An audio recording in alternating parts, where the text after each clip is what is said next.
Never. I never thought I'd be the kind of father who hired a private investigator to spy on his own son-in-law. 32 years working as a forensic accountant will do something to you. You start seeing patterns in everything. Discrepancies that don't add up. Numbers that tell a different story than the one people want you to believe. But I looked at my own daughter's life for years and missed every single red flag. I'm still not sure I've forgiven myself for that. It was a Wednesday afternoon in October when everything changed. I was coming out of the pharmacy on Garland Street, just picking up my blood pressure medication. Nothing special about the day at all. When I saw my daughter standing outside the Dollar General 2 doors down, she was holding my grandson's hand. He's 7. His name is Owen. She had a reusable grocery bag on each arm and was studying her phone with the kind of concentration that means you're doing math in your head, not reading a message. I almost called out to her right away, but something made me stop. Her car, the silver Toyota Camry I'd helped her pick out 3 years ago, a certified pre-owned 2020 model that I'd paid the down payment on as a birthday gift, was nowhere in the parking lot. I walked the whole row. It wasn't there. "Sweetheart," I said, coming up beside her. She startled so hard she dropped her phone. Owen looked up at me and his whole face changed, the way kids' faces change when they see someone they're genuinely happy to see, pure and unfiltered. "Grandpa," but my daughter looked frightened before she looked happy. That fraction of a second before she recognized me and put the smile back on. I've thought about that moment 100 times since. "Dad." "Hi." She bent to pick up her phone, and I noticed her hands were shaking slightly.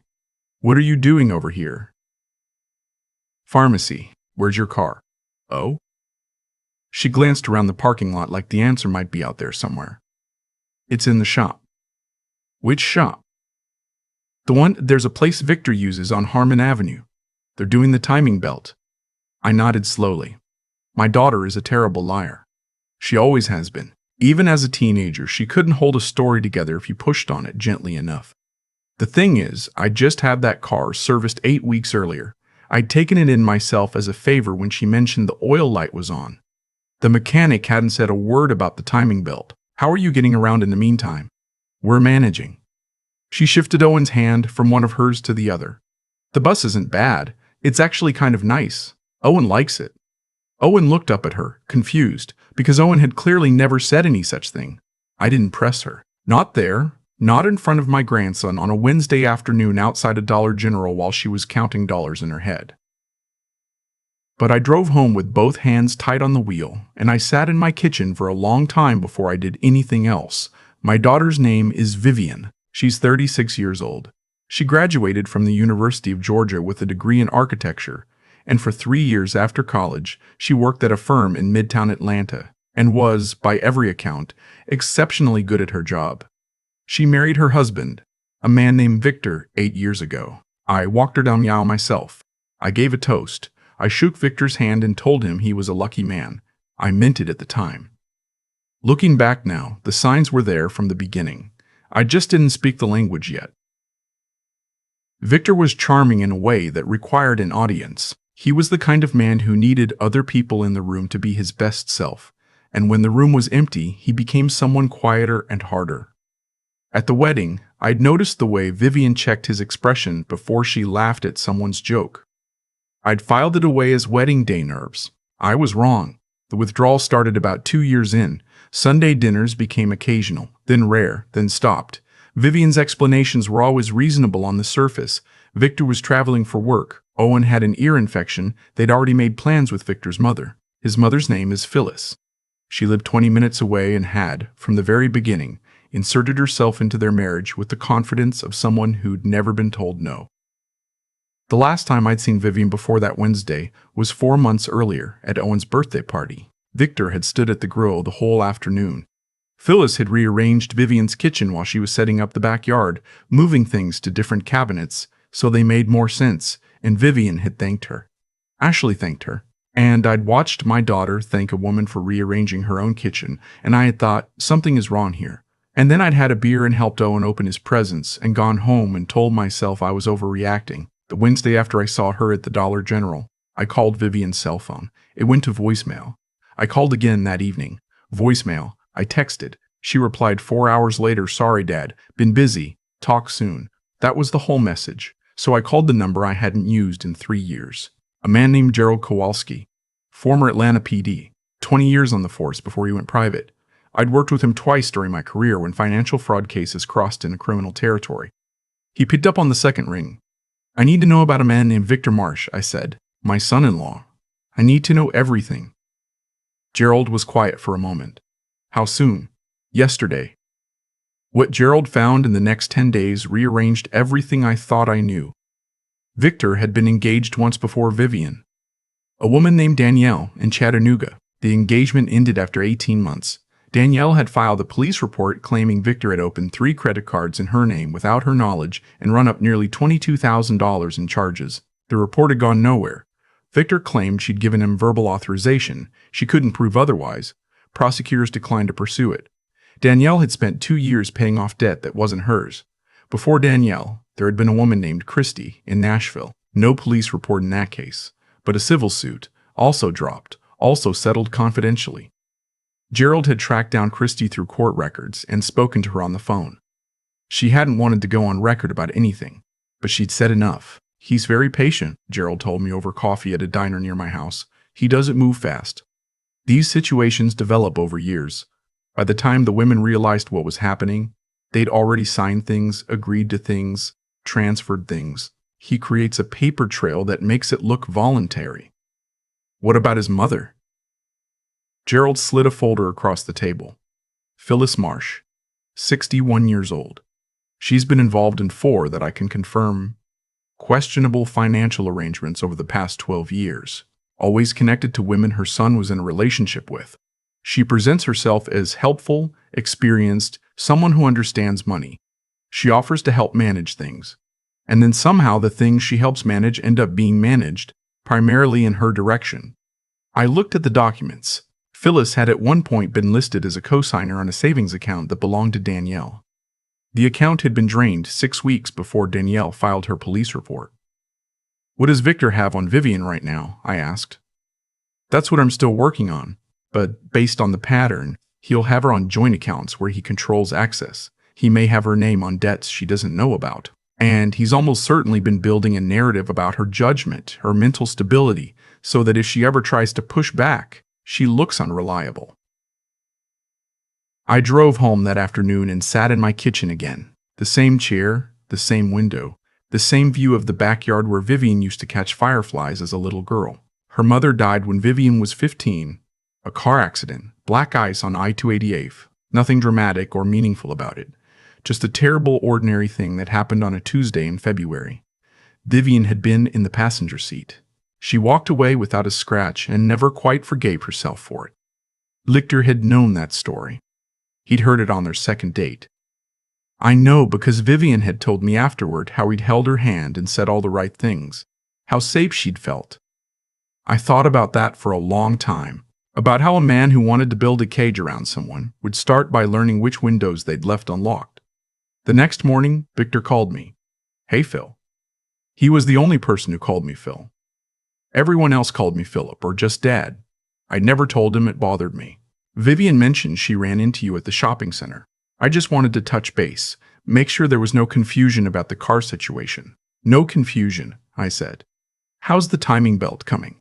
The pause was less than a second. "Should be done by the end of the week. These things always take longer than they say."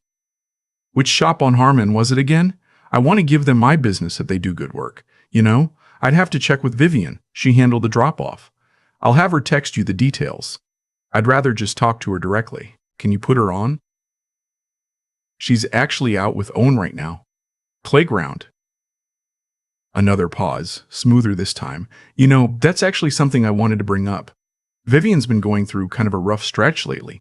Anxiety stuff, you know how it can be. Her doctor suggested limiting stressful interactions for a while. And I think some of the pressure she feels around family visits has been part of the problem." "My daughter feels pressure visiting her father?" "Not pressure exactly. She loves you, Phil. We all do. It's more that she gets herself worked up beforehand. Worrying about what you'll think, whether you'll approve of things. The doctor thinks a little distance could help her reset." It was elegant. I'll give him that. Reframing isolation as medical advice. Positioning himself as the caring husband managing a fragile wife. If I hadn't had Gerald's folder sitting on my desk, I might have felt guilty. I appreciate you looking out for her, I said. Tell her I called. I hung up and immediately dialed Gerald. He's moving, I said. Start keeping a closer eye on the financial picture. And find out if he started talking to a family law attorney. Gerald called me back 48 hours later. Victor had met with a divorce attorney 4 weeks earlier. The meeting had lasted 90 minutes. He was already building the case. I needed to see Vivian, not call, see, and I needed to do it without Victor knowing. The opening came from Owen. Every other Thursday, Victor took Owen to baseball practice at a park in Decatur. It was a 2-hour commitment, practice, then the informal parent hangout in the parking lot that Victor apparently never missed because he genuinely loved being the guy who knew all the other dads. Vivian had always stayed home during those evenings. I drove to their house on a Thursday at 6:15 and knocked on the door.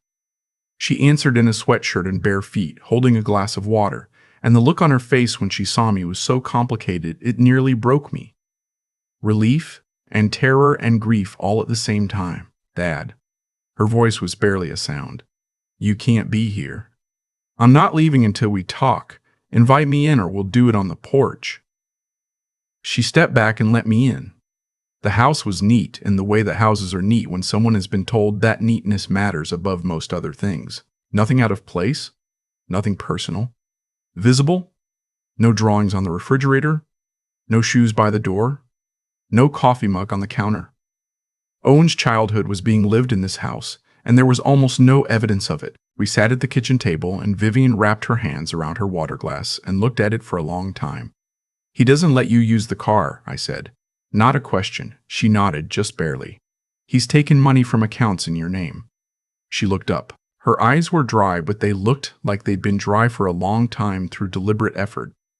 How do you know that? I've had someone looking into him. Vivian, he's done this before. 2 women before you. There may be more. The silence went on so long that the refrigerator's hum became audible. I know, she said finally. I stared at her. You know? Not about the women. I didn't know that. She pressed her lips together. But I know something is wrong. I've known for a long time. I found there's an account I wasn't supposed to find. In both our names, but I've never had the login. I found a statement in his office 6 months ago. There's $43,000 in it. I don't know where it came from. I've never made a deposit into it. Where did the money come from? My inheritance. Her voice was flat and quiet. After Grandma died 4 years ago, I received $68,000. Victor said he'd help me invest it. He had a contact, a financial advisor Phyllis had recommended. I signed the papers. I didn't. I should have read them more carefully. Vivian. I know. She finally looked at me, and what I saw wasn't shame, exactly. It was the exhaustion of someone who had spent years arguing with their own instincts. He's been telling me I'm not good with money, that I get emotional about financial decisions. That's why it was better for him to manage things.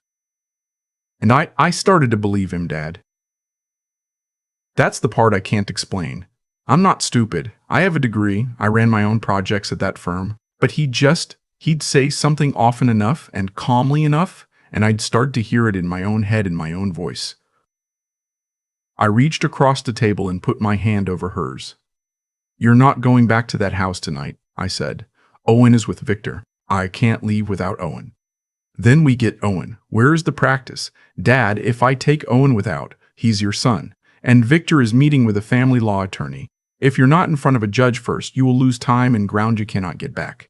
She looked at me for a long moment. I watched something shift behind her eyes. Not hope exactly, but the memory of hope. Something that had been stored away for safekeeping. Okay, she said.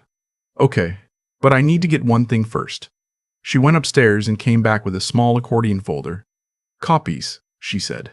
I've been making copies of things for 3 months. The account statement, his calendar, emails I printed from his laptop when he was in the shower. I didn't know what I was going to do with them, but I knew I needed them. My daughter had been building her own case, quietly, carefully, while Victor built his. She hadn't given up. She'd just been waiting for backup. We drove to the park in Decatur. Victor was in the parking lot with 2 other fathers, laughing at something. easy in his body, the way he always was in public. Owen was on the field with his teammates, still in the middle of drills. I told Vivian to stay in the car. I walked across the parking lot. Victor saw me from about 30 yards away, and his face did something complicated before it settled into the familiar performance. "Philip, I didn't know you were—" "I'm here to get my daughter and my grandson," I said. I kept my voice calm and level. I'd practiced it in the car. "Whatever you want to say to Vivian, you can say through an attorney. As of tonight, she'll be staying with me." Victor's smile went very still. "I don't think that's your decision to make. You've been meeting with a family attorney, so has she, as of an hour ago." That was a bluff. Gerald had a contact. I'd made one phone call from the car, but Victor didn't know it was a bluff. The account with $43,000 has already been flagged. The smile disappeared completely. The other two fathers had drifted a few steps away, suddenly very interested in the field. "You don't know what you're getting into," Victor said. His voice was low and flat, stripped of the warmth entirely. This was the voice Vivian heard at home. This was the real register. "I have documentation on Vivian that you don't know about. Mental health issues, irresponsible behavior, times she's left Owen without supervision." "I know," I said. "Gerald Kowalski knows. And it's all going to be examined very carefully by people who do this for a living." Something moved through his expression. Not quite fear, but the first shadow of it. "Owen," I called toward the field. My grandson looked up. I waved. He came running. Victor didn't move to stop him. That was his first smart decision of the evening. I put my grandson in the back seat of my car. Vivian was crying quietly. Owen leaned forward and put his hand on her shoulder, the way kids do when they understand something is serious, even if they don't understand what. We drove to my house. Vivian didn't say much on the way. Owen fell asleep before we reached the highway. That night, after Owen was tucked into the guest room, Vivian and I sat on the back porch the way we used to when she was in high school and needed to work through something. She'd always thought better outside. "I keep trying to figure out when I stopped trusting myself," she said. "I can point to the marriage, but it was already happening before that. I was so lost after Mom died. And Victor was the first person who made me feel like someone had their hand on the wheel, like I could just rest." She paused. "I didn't realize the wheel was pointing somewhere I'd never have chosen." "He looked for exactly that," I said. "That's not a flaw in you. That's him being very deliberate." "I know that intellectually. It'll get further than intellectual. Give it time." She was quiet for a while. Down the street, a dog was barking at something. "What happens now?" she asked. "Now we do this right. The attorney Gerald connected us with specializes in exactly this kind of case. She's going to want to see everything in that folder. The account statement, the emails, all of it. Victor's going to try to move fast once he realizes you're not coming back tonight, so we move faster." What happened over the next several months was neither simple nor clean. Victor hired a good attorney. Phyllis hired one too because Gerald had found enough to open a separate inquiry into her involvement in the account transfers. There were depositions. There were long days in conference rooms that smelled like burnt coffee and paper. There were nights when Vivian sat at my kitchen table and stared at nothing, and nights when Owen laughed at something on television and the whole house seemed lighter. Gerald connected us with Danielle, Victor's former fiancée in Chattanooga. She agreed to provide a written statement about the unauthorized credit cards. Christy, the woman from Nashville, wouldn't go on record, but she told Gerald enough that our attorney knew which documents to subpoena. The forensic accountant we hired, a woman named Sandra, who had 30 years of experience and the kind of calm authority that made opposing counsel visibly nervous, traced the inheritance money through 4 transfers and 2 shell accounts before it landed in Phyllis's name. Victor's narrative about Vivian's mental instability collapsed under examination. His documentation turned out to be a collection of selectively edited text messages, 2 photos taken out of context, and a letter he'd written himself and attributed to a doctor whose name didn't appear in any Georgia medical registry. Sandra's report on the financial manipulation ran 47 pages. The divorce was finalized in 7 months. Vivian received full custody of Owen. Victor received supervised visitation rights. He almost immediately stopped exercising. The court ordered him to repay $51,000, the inheritance, plus accrued interest. And Phyllis was named in a separate civil action that her insurance company eventually settled quietly. Victor's attorney had tried to negotiate a lower custody arrangement right up until the morning of the final hearing, and then they stopped. I know because our attorney called me afterward and said very simply, "It's done." That was 8 months ago. This morning Vivian made pancakes. Owen ate 4 and asked for a 5th. And she said absolutely not, and he negotiated down to half of one, which is a thing she lets him do because she says the negotiation is good practice. She has her drafting table set up in the sunroom now. She's been taking on freelance work again, small residential projects, a couple of renovation consultations, nothing overwhelming, just enough to remember that she's still very good at what she does. She hums when she draws. I'd forgotten that about her until I heard it again. Her mother used to hum the same way. Last week, Owen asked me if his dad was a bad person. I sat with a question for a minute before I answered. "Your dad has some things he needs to work on," I said. "That's between him and the people who help with those things. What I know for sure is that none of it is about you."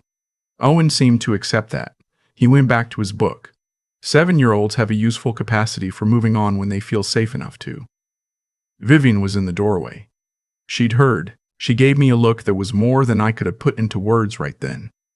The hardest thing about all of it, harder than the legal proceedings, harder than the nights when Vivian questioned everything, was sitting with the fact that I'd seen things I'd explained away, that for years I had watched my daughter make herself smaller in someone else's presence and told myself it was just the adjustment of marriage, of parenthood, of growing up, that I was trying to respect her independence when I was actually just making my life easier by not asking difficult questions. I don't say this to punish myself. I say it because it's true, and because Vivian and I have talked about it honestly, and because that honesty was part of what let us get back to sitting on the porch and talking again. She doesn't need me to have been perfect. She needed me to show up when it counted. I was 7 years late, but I got there. That has to be enough. And some days watching her draw at that table with the afternoon light coming through the windows and Owen's voice carrying in from wherever he is in the house, some days it actually feels like enough. She's not who she was before Victor. I don't think she'd want to be, even if it were possible. She's something that came out the other side of all that. And whatever that is, it's more solid. It knows its own weight, in a way the earlier version didn't quite yet. 2 weeks ago, she got a call from a woman who'd been given her name by her attorney. Someone going through something similar, different details, same structure, same slow erosion. Vivian talked to her for 2 hours. I heard pieces of it from the other room. She didn't offer easy reassurance. She was honest about how long it takes, how disorienting it is to rebuild trust in your own judgment after it's been systematically undermined. She was honest about the grief. But she also said, "It ends. I know because I'm on the other side of it. And it ends. And what's on the other side of it? And it ends. And what's on the other side is yours." I heard the woman on the other end of the call start crying. Vivian stayed on the line. I have spent a lot of time thinking about cause and effect since all of this happened. Not in any grand philosophical way. Just the plain, practical version of it. The version where you trace a line backward from where things ended up, and you can see, clearly, every decision that pointed there. Victor didn't become what he was overnight. He built it slowly, the way you'd build anything that's meant to hold weight. He learned what Vivian needed most. Steadiness, someone to lean on after years of carrying grief alone. And he offered exactly that, just long enough for her to trust it. Then he started making small adjustments. A comment about her spending habits here. A suggestion that she step back from work there. The car keys that somehow were never where she'd left them. None of it dramatic enough, on its own, to name. All of it adding up to the same thing. What I keep coming back to is this. The cause of Vivian's situation wasn't weakness. It was trust. She trusted the person she'd married.